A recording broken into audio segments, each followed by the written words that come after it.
And welcome along. It's a Perth racing preview, and group racing comes to Ascot this Saturday. We can't wait. The Group 2 Listia Stakes and also the listed Ascot Gold Cup, 2,200 metres for that race. And the son of the gun trainer who'll be winning that race is Dion Luciani. And Dion, everything sweet with Gyno for Saturday? It sure is, Marty. Gyno's fitting well and he looks to be one of the better bets for the day on Saturday. All right, we better have a look what sort of conditions will be served up here on Saturday. And let me tell you, perfect conditions are on the way. Although there will be strong southeasterly winds about. And I think they're going to be more easterly than southeasterly because that temperature set to skyrocket to 30 degrees here on Saturday, 36 on Sunday. So the heat is right around the corner for good old Perth, WA. Rail goes out to 9 metres from the 6 metre position. And we've had a chat to Jeff Murphy, the track manager here at Ascot, and he assures us that penetrometer will be around 6.1 for the day's big racing. Let's get into it.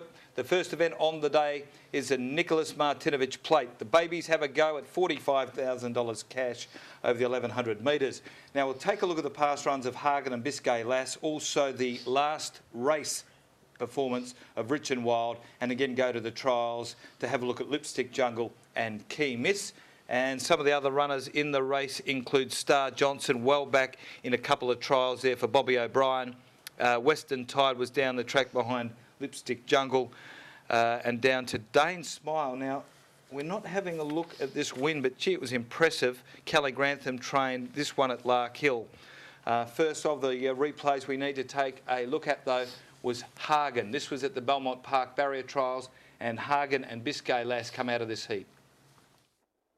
Racing. Biscay Lass was awkward out of the gates, and also Keydog veered out very sharply.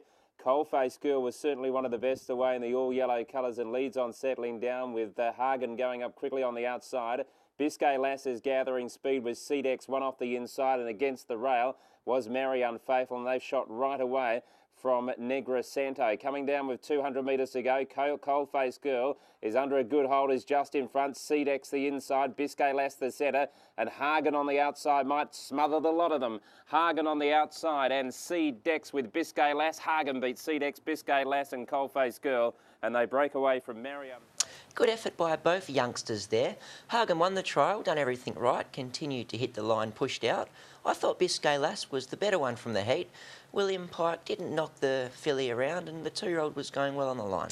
OK, well, the only horse who's been to the races and had a race is Rich and Wild's been there twice. This was the last performance of Rich and Wild, and it was full of merit. Amelia's Reason running on down the middle at the 250. Rich and Wild. Here's Amelia's Reason, though, from the back of the field. The Rorys, Jester Colt, storm past them. Amelia's Reason opens up, draws away. Caribbean Cruise, Moccasin Bend, followed by Noir. But it's going to bolt in Amelia's Reason. One untouched by 2 lengths over Moccasin.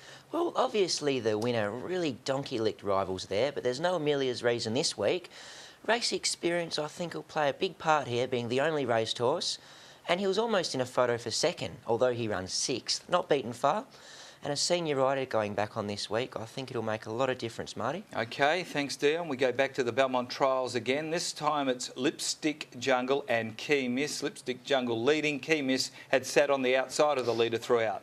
Goes up on the outside. Hawkeye Mort is running third, and they've broken right away from the other two, and they are Western Tide and Heartstopper coming down the outside inside the 200 though. Lipstick Jungle with the baldy faces nicely clear, led by 2.5 to Key Miss, and then came Hawkeye Mort, but Lipstick Jungle's going to do it all the way. He is pricked, and Lipstick Jungle won by 2.5 lengths. Second Key Miss, third.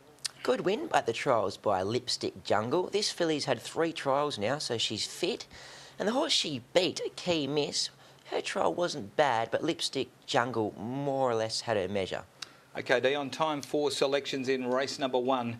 And I'm going with the tried and true here. 4, Rich and Wild will do me. I think it'll be an on-pace runner's day out there at Ascot. Easterly winds forecast.